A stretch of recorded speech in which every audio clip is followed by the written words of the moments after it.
Welcome back to Clean News MP. चलिए देखते हैं मध्य प्रदेश की 25 फटाफट बड़ी खबरों को। इससे पहले आप न्यूज को कहां से देख रहे हैं, हमें कमेंट में बताना बिल्कुल ना भूलें। साथ ही हमारे फेसबुक पेज को भी फॉलो करें। फेसबुक पेज का लिंक डिस्क्रिप्शन में दिया गया है। सीएम मोहन यादव आज करेंगे प्रदेश की पहली मेडिसिटी का भूमि पूजन। स्वस्तिवाचन शंखनाद के साथ होगा आयोजन। मुख्यमंत्री डॉक्टर मोहन यादव आज गुरुवार दोपहर 2:55 पर प्रदेश की पहली मेडिसिटी चिकित्सा महाविद्यालय का जिला चिकित्सालय परिसर में स्वस्तिवाचन और शंखनाद की ध्वनि के साथ शुभ मुहूर्त में भूमि पूजन करेंगे। भूमि पूजन के उपरांत जिला चिकित्सालय परिसर के सामने स्थित सामाजिक न्याय परिसर में कार्यक्रम में मुख्य अतिथि के रूप में सम्मिलित होंगे। श्री कृष्ण पाथे न्यास का होगा गठन। चयनित 209 स्टाफ नर्सेस को नियुक्ति दिए जाने की स्वीकृति। मुख्यमंत्री डॉक्टर मोहन यादव की अध्यक्षता में कैबिनेट की बैठक बुधवार शाम को मंत्रालय में हुई। कैबिनेट द्वारा प्रदेश में भगवान श्री कृष्ण से संबंधित स्थानों को तीर्थ के रूप में विकसित करने के उद्देश्य से मध्य प्रदेश लोक न्यास अधिनियम 1951 के अंतर्गत श्री कृष्ण पाथे न्यास का गठन किए जाने की स्वीकृति प्रदान की गई। मनमानी फीस वसूलने वाले 5 स्कूल लौटाए 31.51 करोड़। प्रशासन ने 2-2 लाख का जुर्माना भी लगाया। जबलपुर में प्रशासन ने मनमानी फीस रद्दी करने वाले 5 स्कूल पर शिकंजा कसते हुए 31 करोड़ 51 लाख रुपए वसूलने का आदेश दिया। इन स्कूल के द्वारा अभिभावकों से 2017 से 24 के बीच बिना अनुमति के अतिरिक्त फीस वसूली गई थी। एमपी के शिक्षकों की फोटो नोटिस बोर्ड पर लगेगी, आदेश जारी। मध्य प्रदेश के कई जिलों में सामने आए फर्जी शिक्षकों के मामले के बाद हरकत में आए शिक्षा विभाग ने सख्त रवैया अपना लिया है। शिक्षा विभाग ने ऐसे शिक्षकों को निलंबित कर दिया जो इस फर्जीवाड़े को अंजाम दे रहे थे। वहीं सभी जिला शिक्षा अधिकारियों को सरकारी स्कूल में पदस्थ शिक्षकों की फोटो नोटिस बोर्ड पर लगाने के आदेश जारी किए। मध्य प्रदेश में सरकारी अस्पतालों में इलाज कर सकेंगे प्राइवेट डॉक्टर। मध्य प्रदेश में मोहन सरकार ने एक और बड़ा फैसला किया है। दरअसल प्रदेश के सरकारी अस्पतालों में डॉक्टर्स की कमी को दूर करने के लिए अब प्रदेश सरकार ने एक और फॉर्मूला निकाला है, जिसके तहत प्राइवेट डॉक्टर भी सरकारी अस्पतालों में जाकर मरीजों का इलाज कर सकेंगे। ऐसा होने से उन मरीजों को सबसे ज्यादा लाभ होगा जो महंगे खर्चों पर निजी अस्पतालों में इलाज का खर्च वहन नहीं कर पाते हैं। भोपाल में वायु प्रदूषण का स्तर खतरनाक। नवंबर में 7वीं बार AQI 300 के पार। झीलों की नगरी और चारों तरफ से हरियाली से घिरी राजधानी भोपाल की हवा भी प्रदूषित हो चुकी है। यहाँ के लोग भी 19 दिनों से जहरीली हो चुकी हवा में सांस लेने को मजबूर हैं। नवंबर ये 7वीं बार है जब भोपाल का AQI 300 की पार हुआ। हैरत की बात तो ये है कि वायु प्रदूषण की इतनी गंभीर स्थिति के बावजूद अब तक प्रशासन के जिम्मेदार अधिकारी नहीं जागे। मध्य प्रदेश में हर 200 किलोमीटर पर एक एयरपोर्ट और विकासखंड स्तर पर बनेंगे हेलीपैड। मध्य प्रदेश में प्रत्येक 200 किलोमीटर पर एक एयरपोर्ट बनाया जाएगा। ये एयरपोर्ट PPP मोड पर बनाए जाएंगे। वहीं 150 किलोमीटर की दूरी पर हवाई पट्टी भी बनाई जाएगी ताकि प्रदेश में जिला स्तर पर सुदूर अंचल में पहुंचने के लिए हवाई यातायात उपलब्ध हो सके। बिजली कर्मियों के लिए खुशखबरी। हॉट सूट पहनकर चालू लाइन पर करेंगे काम, नहीं लगेगा करंट। अब Madhya Pradesh power transmission company ने ऐसा सूट बनाया जिसे पहनकर बिजली कंपनी चालू लाइन पर भी काम कर लेंगे, लेकिन फिर भी करंट नहीं लगेगा। इस सूट को कंपनी ने हॉट सूट का नाम दिया। Madhya Pradesh power transmission company ने प्रदेश भर के 100 से ज्यादा कर्मचारियों को हॉट सूट पहनकर चालू लाइन में काम करने की ट्रेनिंग दिलाई। मध्य प्रदेश में कांग्रेस करेगी मोहल्ला समितियों का गठन। 35 से 40 घरों पर एक कार्यकर्ता होगा तैनात।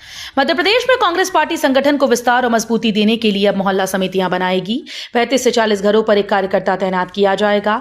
पार्टी की प्राथमिक इकाइयां वार्ड पंचायत बूथ कमेटीज होंगी। मध्य प्रदेश विधानसभा के 16 दिसंबर से प्रारंभ होने वाले शीतकालीन सत्र के दौरान भोपाल में बड़ा प्रदर्शन किया जाएगा। मध्य प्रदेश में विधानसभा उपचुनाव की मतगणना 23 नवंबर को। बंद रहेंगी शराब की दुकानें।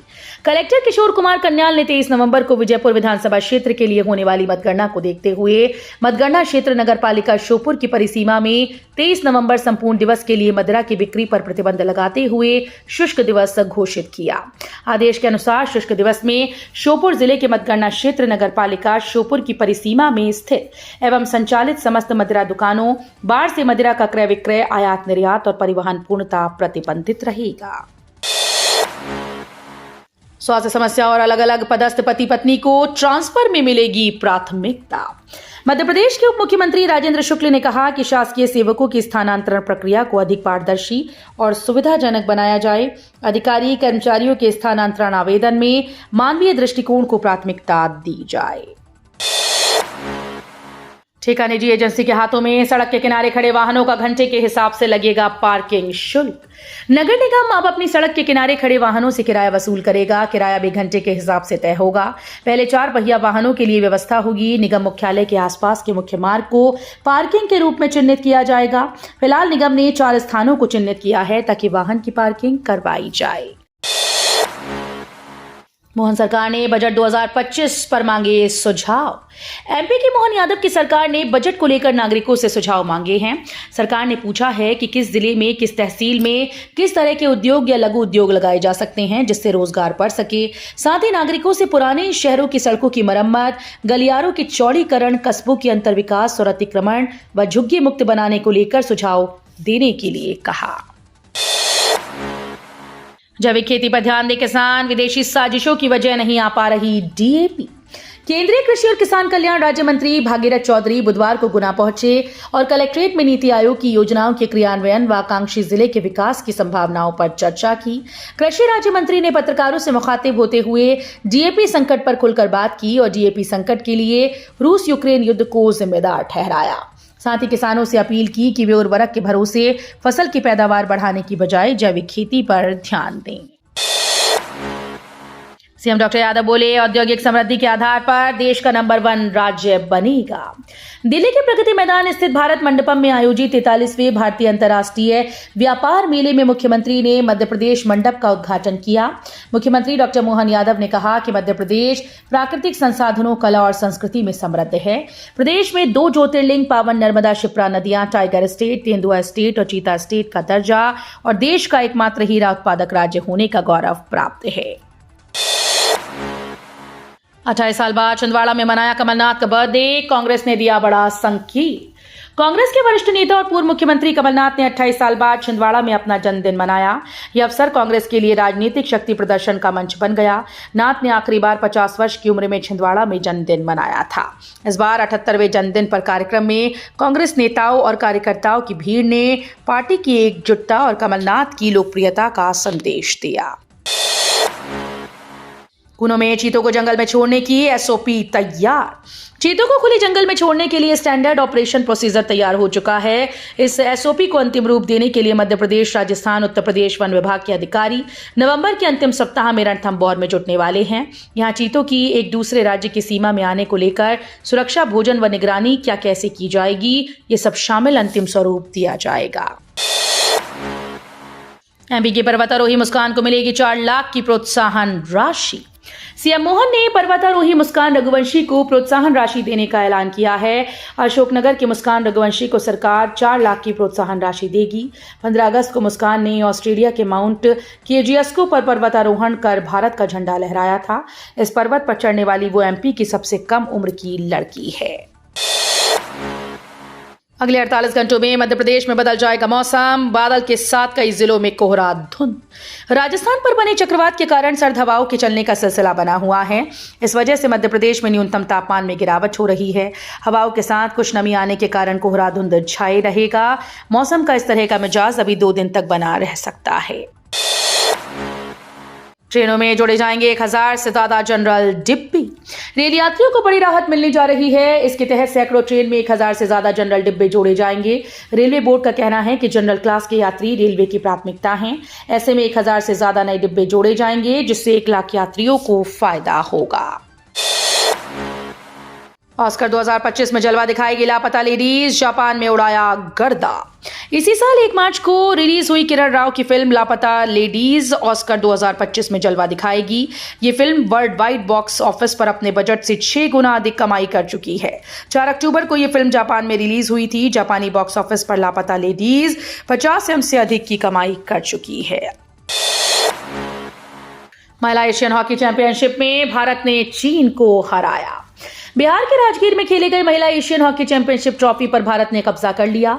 इस चैंपियनशिप में भारत ने चीन को 1-0 से हरा दिया। मैच के 31वें मिनट में दीपिका ने टीम इंडिया के लिए पहला गोल किया, जिसने भारत को जीत दिलाई। पहले और दूसरे क्वार्टर के कुल 30 मिनट के खेल में दोनों टीम्स ने कोई गोल नहीं किया था। मध्य प्रदेश में अब सरकारी योजनाओं की लाइव ट्रैकिंग होगी। उल्लेखनीय है कि गुजरात सीएम डैशबोर्ड एक डिजिटल प्लेटफॉर्म है। ये राज्य सरकार के विभिन्न कार्यक्रमों, योजनाओं और प्रगति की निगरानी और मूल्यांकन में सहायक है। ये डैशबोर्ड राज्य के प्रशासन को पारदर्शी, प्रभावी, उत्तरदायी बनाने के उद्देश्य से विकसित किया गया। डैशबोर्ड पर योजनाओं की निगरानी और उनकी प्रगति का आकलन किया जाता है। 2200 करोड़ के खर्च से आसान होगी राष्ट्रीय अंतर्राष्ट्रीय कनेक्टिविटी। मध्य प्रदेश सहित देश भर के लिए राजधानी भोपाल एक लॉजिस्टिक हब के तौर पर विकसित होगा। अयोध्या बाईपास और मिसरोद के आसपास मल्टी मॉडल लॉजिस्टिक हब के लिए नेशनल हाईवे अथॉरिटी व Madhya Pradesh industrial development corporation काम कर रही हैं। इसके लिए करीब 2200 करोड़ रुपए का बजट तय है। एमपी कांग्रेस की समितियों की बैठक का दौर शुरू। मध्य प्रदेश कांग्रेस को लगातार चुनावों में मिली हार के बाद कांग्रेस संगठन को मजबूत करने में जुट गई। हाल ही में पीसीसी चीफ जीतू पटवारी ने अपनी नई कार्यकारिणी की घोषणा की। वहीं अब समितियों का भी गठन शुरू हो गया है। दरअसल पिछले दिनों प्रदेश में प्रदर्शन, धरना, सरकार के विरुद्ध आवाज उठाने और एजेंडा तय करने के लिए एक कमेटी का गठन जीतू पटवारी ने किया। तो ये थी आज की 25 फटाफट बड़ी खबरें। अगर आपको न्यूज पसंद आई हो तो वीडियो को लाइक और शेयर जरूर करें। धन्यवाद।